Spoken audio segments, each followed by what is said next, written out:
September 1944, Nazi Germany faces defeat. The Führer blames the German Air Force, the Luftwaffe, under the command of World War I fighter ace Hermann Goering. The once proud Luftwaffe is running short of pilots and fuel. In the air, the Allies have total superiority. With Goering in disgrace, Hitler's protege and Minister for Armaments, Albert Speer, seizes the initiative. He orders the German aircraft industry to produce a new fighter to destroy the marauding Allied bombers. This new plane must be simple to build using slave labor and simple to fly by newly trained pilots. It is to be mass-produced like the Volkswagen car in thousands per month. With every remaining able-bodied adult male needed in the army on the Eastern Front, the new plane is to be flown by teenage boys of the Hitler Youth. These pilots will be trained hurriedly on gliders. Because the sands of time are running out for Nazi Germany, Speer declares the new fighter must be designed, built, and put into production in the space of only 90 days. The new fighter will be called the Volksjäger, or People's Fighter.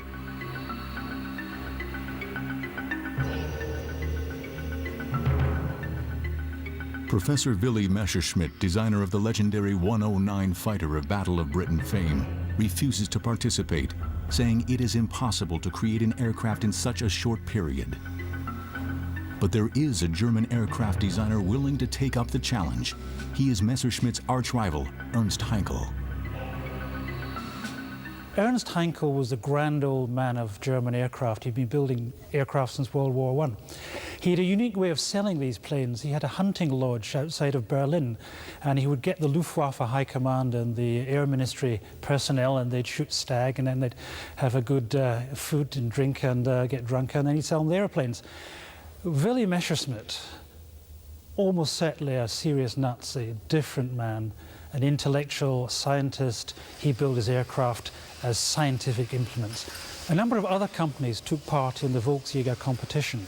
The big Junkers company produced a design which had essentially a jet engine in a pod with two wings stuck on. It would never have been stable in flight. It was a silly project. Then there was the Blum & Voss company, who were shipbuilders, but over the years they'd begun to produce rather curious aircraft designs. They tried another all-wing jet pod device, and that actually came quite close to winning.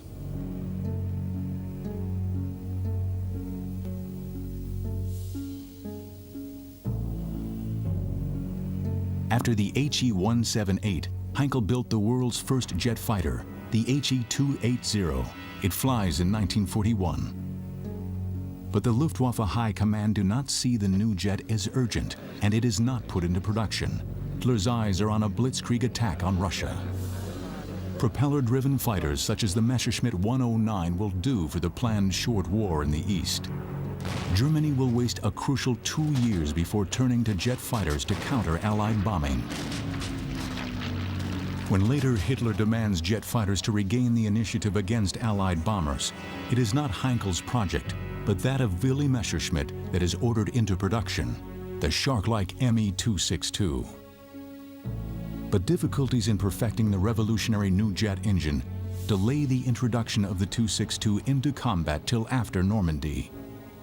German fighter ace and head of all fighter forces is Adolf Galland. He is convinced that if only he can get enough 262s, he can destroy so many American B-17s, the Allies will call a stop to their bombing campaign. But production of the 262 is slow because it requires scarce metal and 2 revolutionary jet power plants which are difficult to build. Germany needs a fast jet, powered by only one engine, a plane constructed from wood and simple materials that are easy to come by, the Volksjäger. The Volksjäger was built with wooden wings for simplicity and because they were short of materials, though it's got an aluminium body.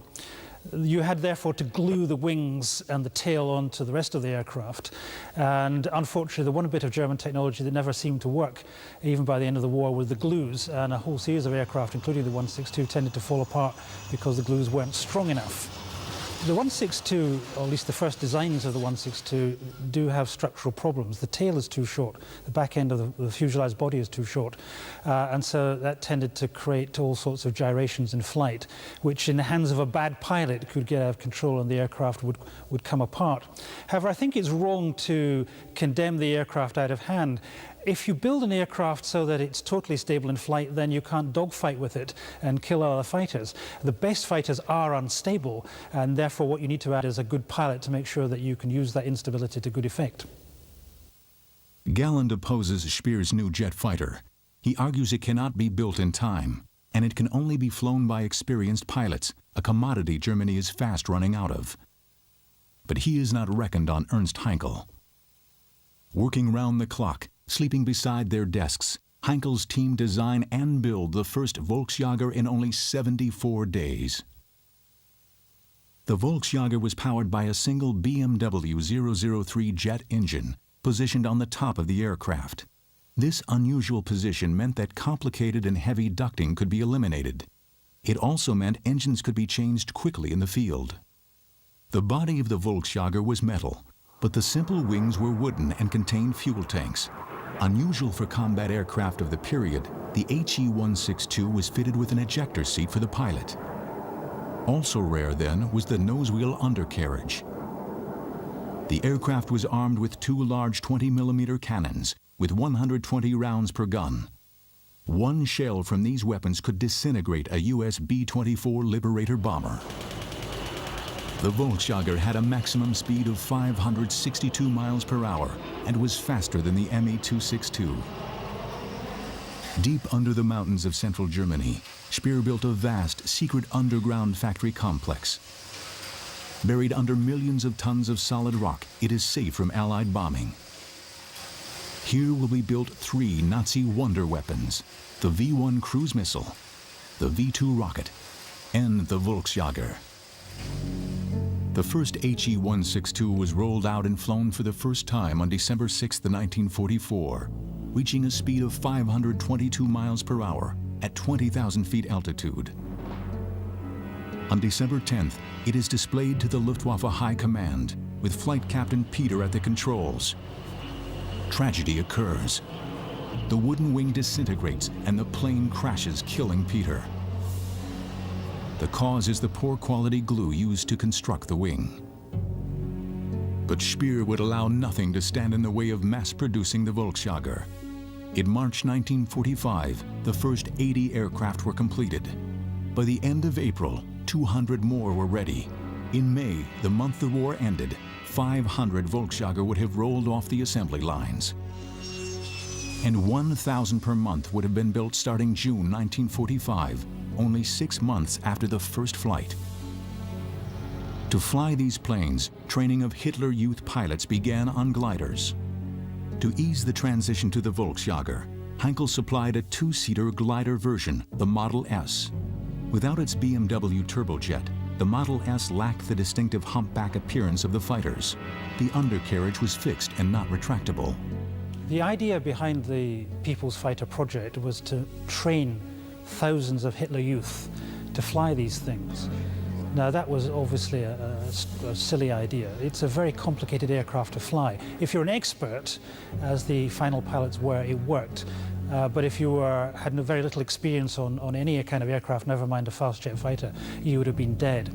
Strange enough, one unit of Hitler Youth did become operational with the 162 in the closing weeks of the war. Unfortunately, all the records have been lost, so we don't know how they actually fared in combat. Conversion training to the Combat 162 was handled at a flight school in Vienna, headed by Heinkel's technical director, Karl Frank. The first regular Luftwaffe Volksjäger fighter group, JG-1, became operational at Lech in Germany in April 1945, with 100 aircraft organized in 2 wings.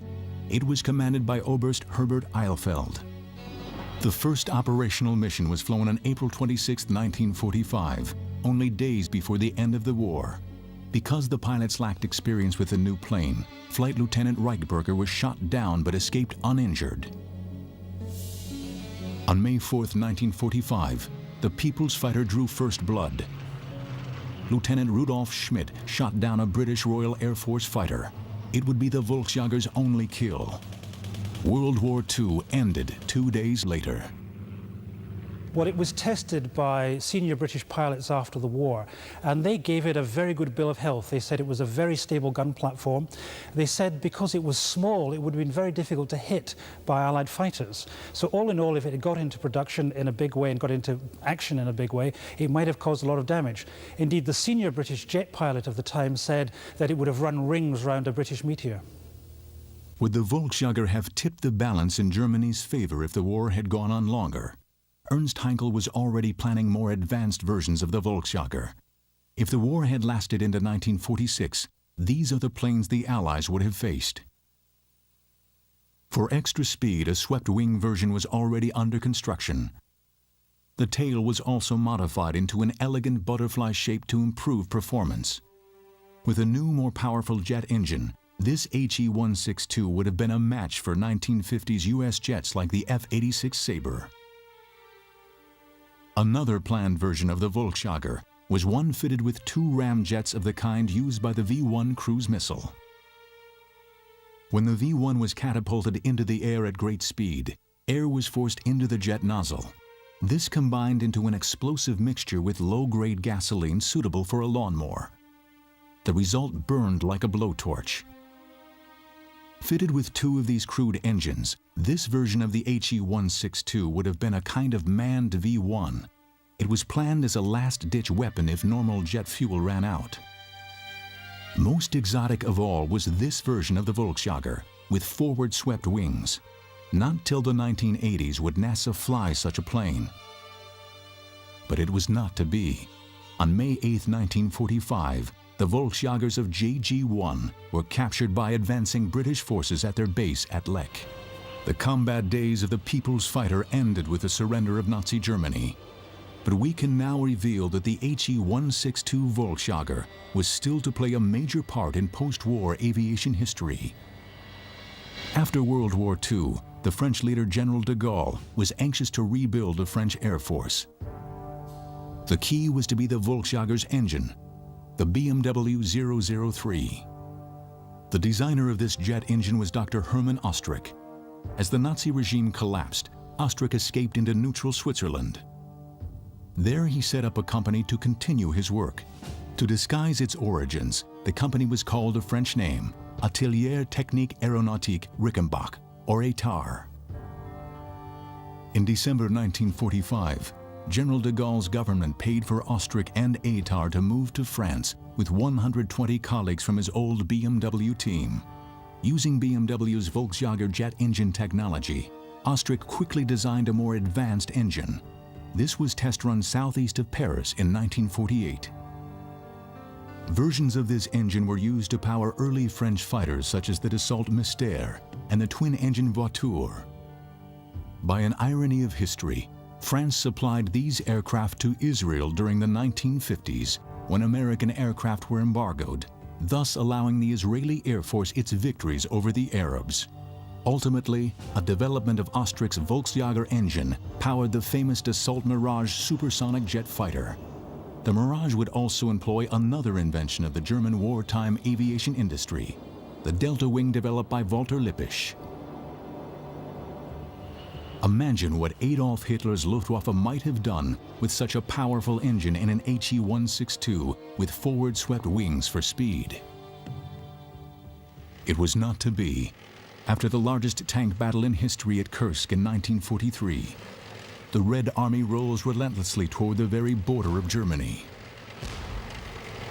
The Luftwaffe uses the famous Ju-87 as a tank buster.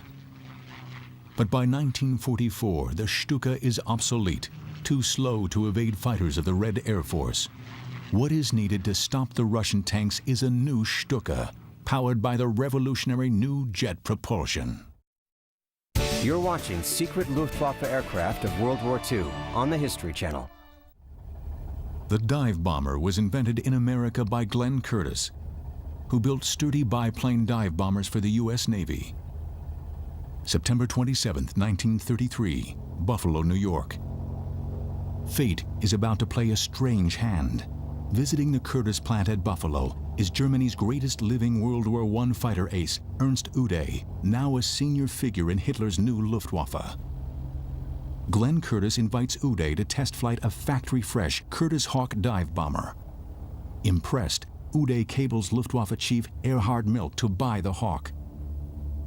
2 months later, Ude will fly the first German version in front of Goering. Equally impressed by the accuracy of the Hawk's bombing, Goering orders a German equivalent, the Junkers Ju-87 Stuka. One man who is not impressed is Luftwaffe General Walter Wever. Wever wants large, long-range bombers to attack Russia, not small tactical dive bombers restricted to supporting the army. But Wever is killed in a freak air crash in 1935. With Wever gone, Milch and Ude cancel Germany's equivalent of the B-17, the so-called Ural bomber. They think dive bombing using the Stuka will be more accurate. Alone of the great powers, Germany will lack a successful heavy bomber in any numbers during World War II. Well, in the initial period of the air war, it was very effective because the Germans had complete air superiority, and the Ju-87s could be used for frontline purposes, the purposes for which they designed. That is true, but that didn't last for very long because as the Russians gradually recovered their capability, and that is in 1942, then aircraft like the Ju-87 had a difficult time.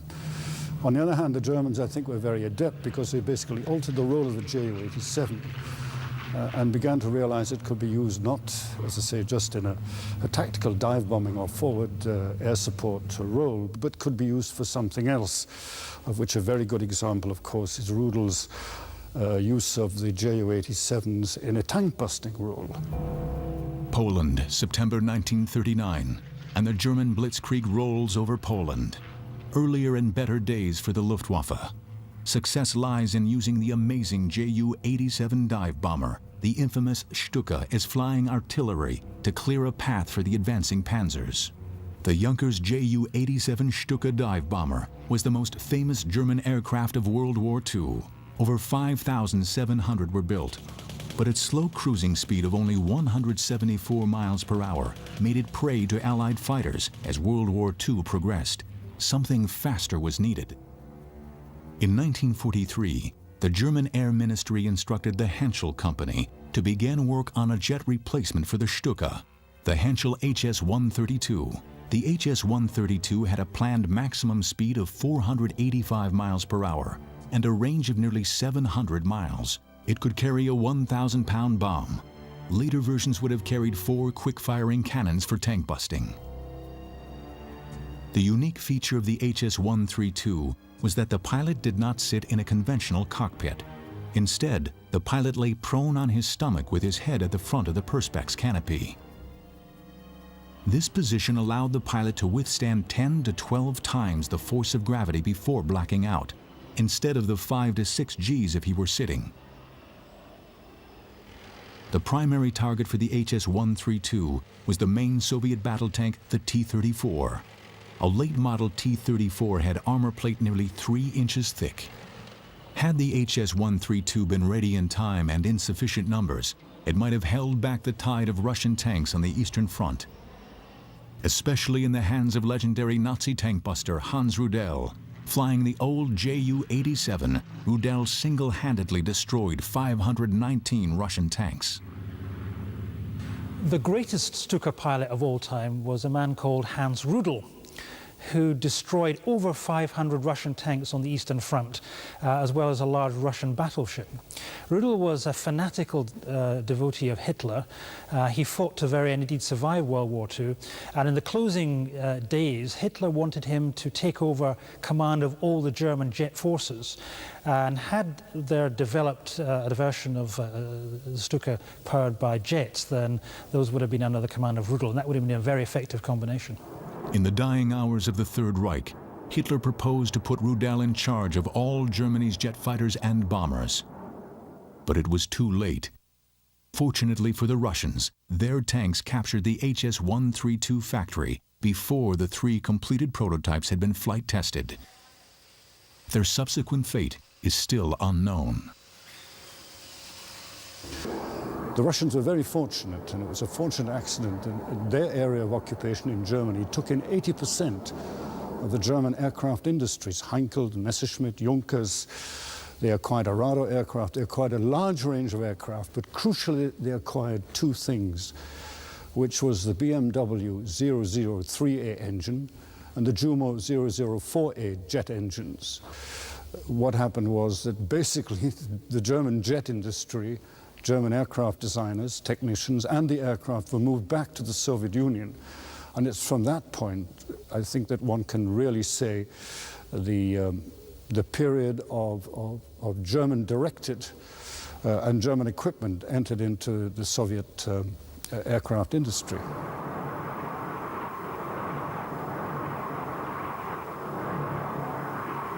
If World War II had lasted into 1946, then the early German jets commanded by Hans Rudel would have had to face Allied jets, the British Meteor and American Lockheed's Shooting Star. Realizing this, Hitler knew he needed a faster second-generation superjet to kill these Allied fighters. The result was Germany's last jet. You're watching Secret Luftwaffe Aircraft of World War II on the History Channel. In 1943, before D-Day, the high command of the Luftwaffe began to fear that America might use its new super bomber, the Boeing B-29, in Europe. The B-29 could fly at well over 30,000 feet, too high for the engines of the Me-262 jet fighter to work efficiently. There was worse news for Nazi Germany. America was already building the consolidated B-32 Dominator, designed to attack Europe at high altitude direct from bases in the continental USA. To counter these threats, the Nazi Air Ministry commissioned a new jet engine to power a fast, high-altitude fighter. This engine was the Heinkel HES-011. But there was a problem in building super-fast jets. Fast World War II piston-engined fighters, such as the Mustang, often crashed in mysterious circumstances when they went into power dives. Unknown at the time, air builds up in front of an aircraft's wings as it approaches the sound barrier, 760 miles per hour, jamming the controls. But Nazi scientists working secretly in the 1930s discovered that a swept wing delayed the buildup of the dangerous air pressure in front of the wing leading edge. The new engine, coupled with swept wings, could give Nazi Germany a weapon to counter the B-29 and the Dominator. It was called the Focke-Wulf TA-183. The TA-183's designer was Dr. Kurt Tank. Tank was already famous for building the legendary Focke-Wulf FW-190 fighter used against the Russians on the Eastern Front. Kurt Tank is a very shadowy figure, but he's one of the great German aircraft builders of World War II. A very serious Nazi indeed. He built the 4-engine Focke-Wulf Condor bombers that helped guide the German U-boats against the Atlantic convoys. He built the FW-190 fighter, and he always said of that he was building a workhorse, by which he meant it could be repaired in the field and kept going, and indeed did during the Eastern campaign. And he compared that to Willy Messerschmitt's Me-109, which he said was just a thoroughbred racehorse. He didn't think very much of it. Tank's design was chosen in March 1945. It was called the TA for Tank 183.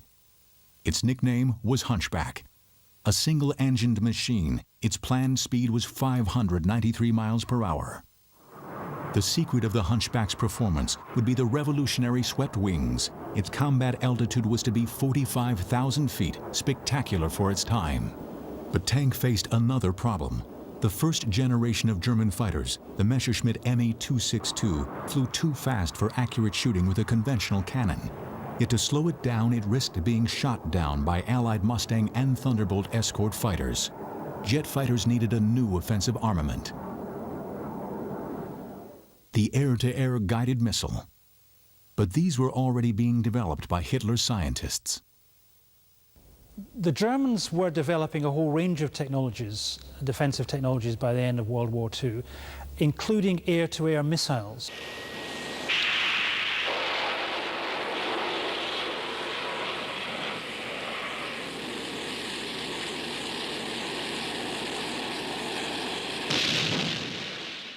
The Allies only started developing air-to-air missiles seriously at the time of the Korean War, so you're talking a 10-year lead the Germans had. They had wire-guided missiles which paid out a long wire back to the launch fighter aircraft, and the pilot of the fighter aircraft could send signals to navigate the missile directly onto its target. Another technology they used was infrared. They had a system of using a light from the bombers to trigger guns and missiles on the attacking fighters. The most successful air-to-air missiles were actually the simplest, which were just firing masses of unguided missiles in a big arc and hoping a bomber got caught. Had they deployed those early enough, then they could have killed the B-17s and the B-24s. The Rurstall X-4 missile.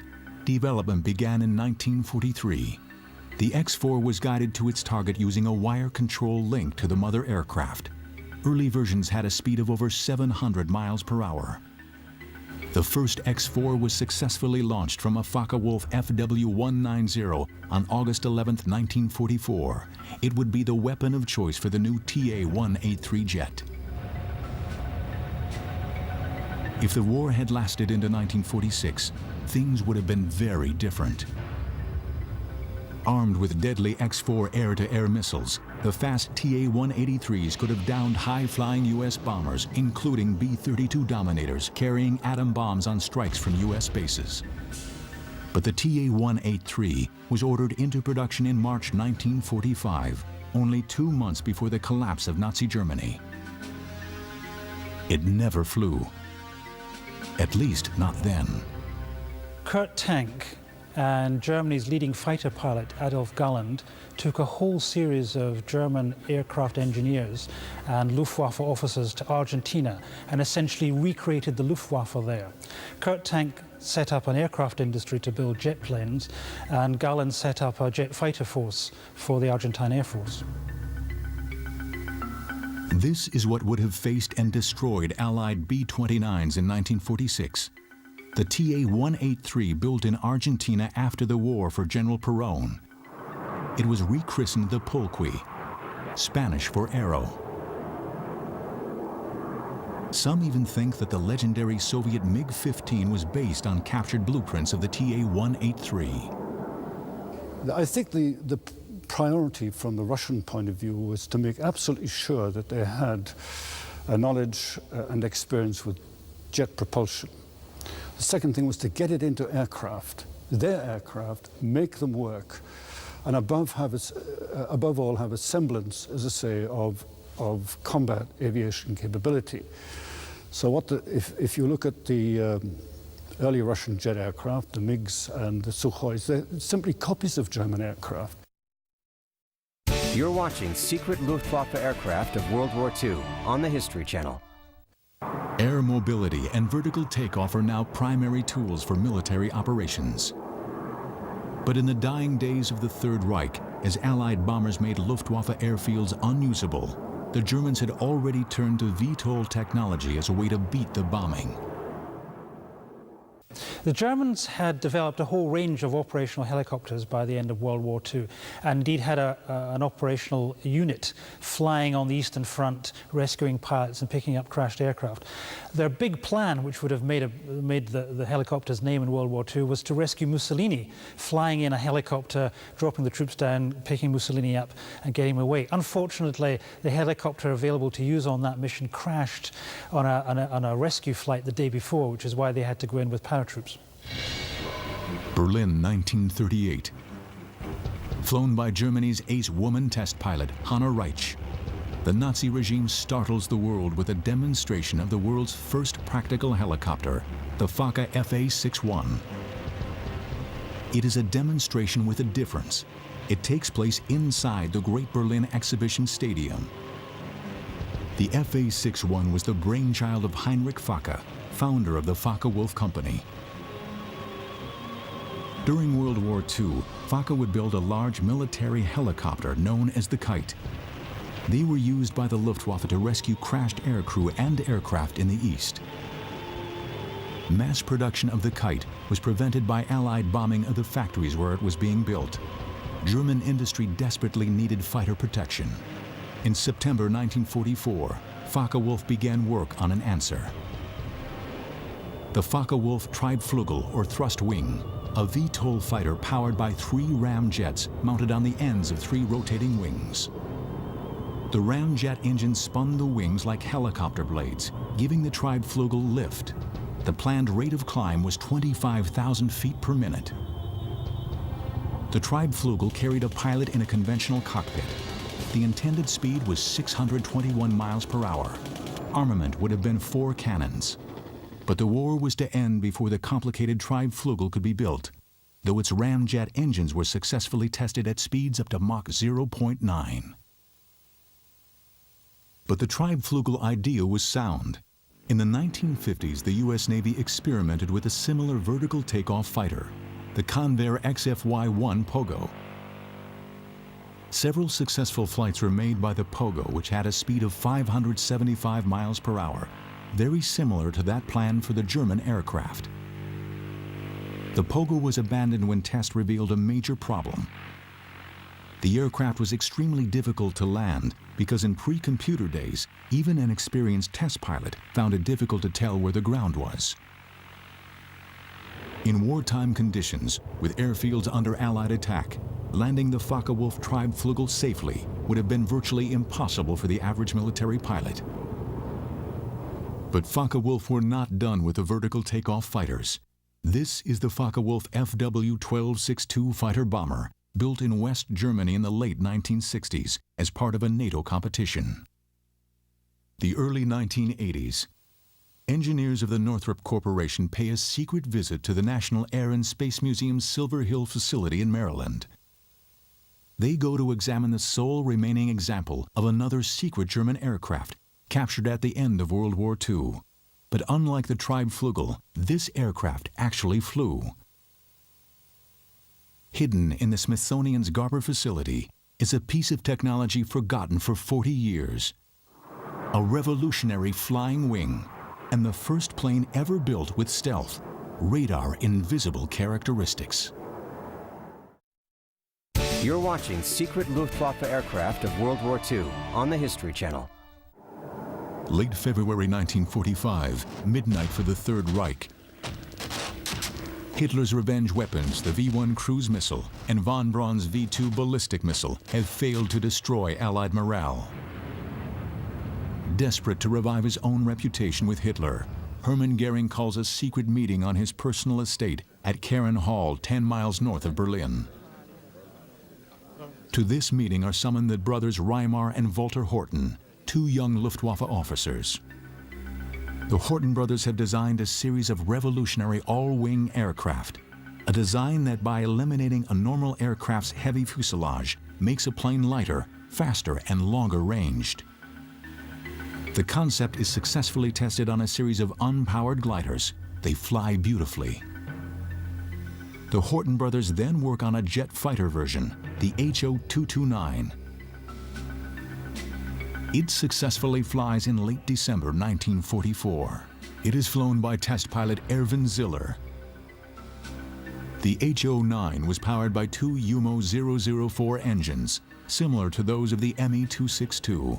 It had a maximum speed of 607 miles per hour at an altitude of 39,000 feet, faster than many post-war jets. It was armed with 4 cannons and could carry 2 2,000-pound bombs. But there was an unexpected result from this new futuristic shape.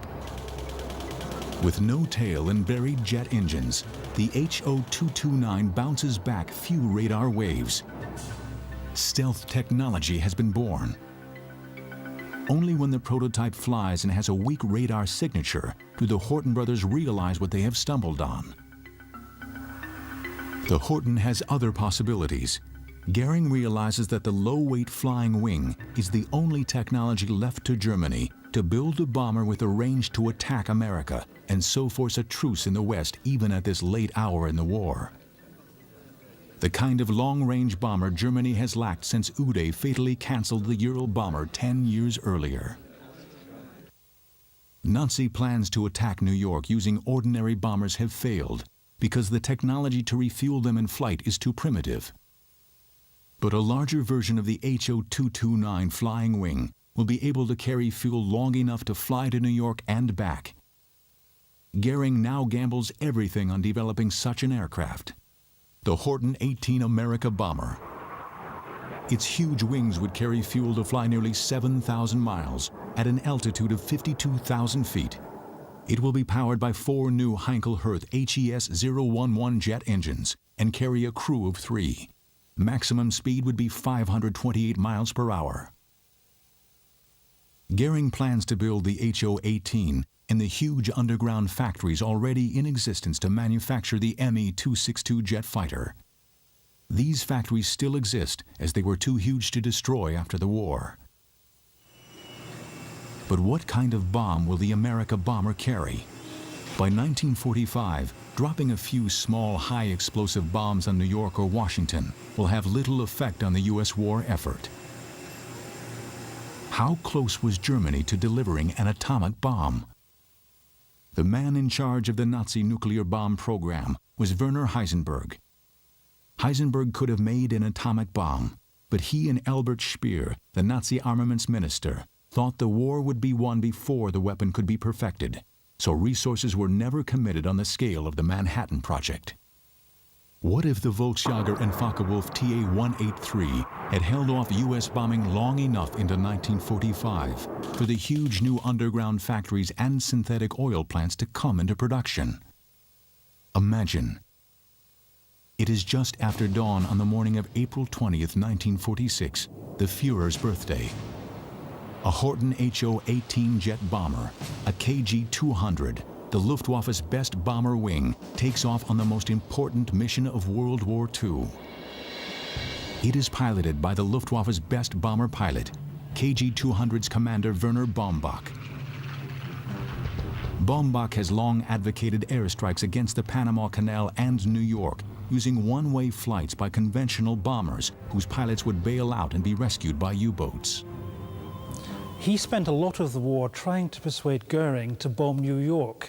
And one of the interesting stories about the German war effort is why they never did. Baumbach's first idea was to take Focke-Wulf Condors and fly one way to New York and Washington, bomb America, then ditch the aircraft south, probably in the Caribbean, and be picked up by U-boats. Goering took the plan to Dönitz, but Goering and Dönitz hated one another, and they fell out, and so the plan came to nothing. So Baumbach then went on trying to find ways of bombing New York, and it's interesting to speculate that if something like the Horten wing had been available, it would have given him for the first time a machine to get there and get back non-stop. Today, Baumbach's target is 3,000 miles away. The world's largest city, New York. In 1942, President Roosevelt put New York's mayor Fiorello LaGuardia in charge of America's civil defense against German bombing attacks. LaGuardia organized machine guns placed on top of high buildings in New York. But Baumbach's bomber is flying at an altitude nearly 10 miles high and is invisible to American radar. No one hears or sees it as it passes over Manhattan at 8 a.m. local time. The morning rush hour has begun. Fortunately for New York, World War II ended while the Horten 18 was still under design. The successful HO-229 jet fighter was brought to the United States in 1945, but its revolutionary potential was not realized. It lay forgotten for 40 years in the Smithsonian. Or almost forgotten. In the early 1980s, engineers from the Northrop Corporation pay a visit to the HO-229 at the National Air and Space Museum's Garber facility in Maryland. They are secretly building a stealth bomber for the U.S. Air Force.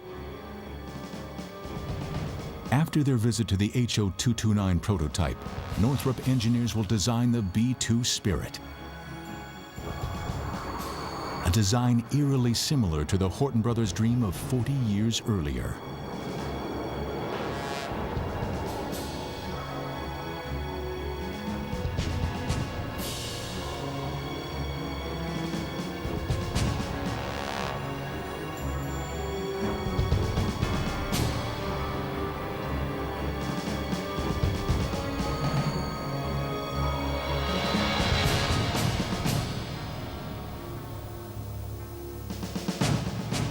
Hitler's aircraft and rocket designers were men of genius.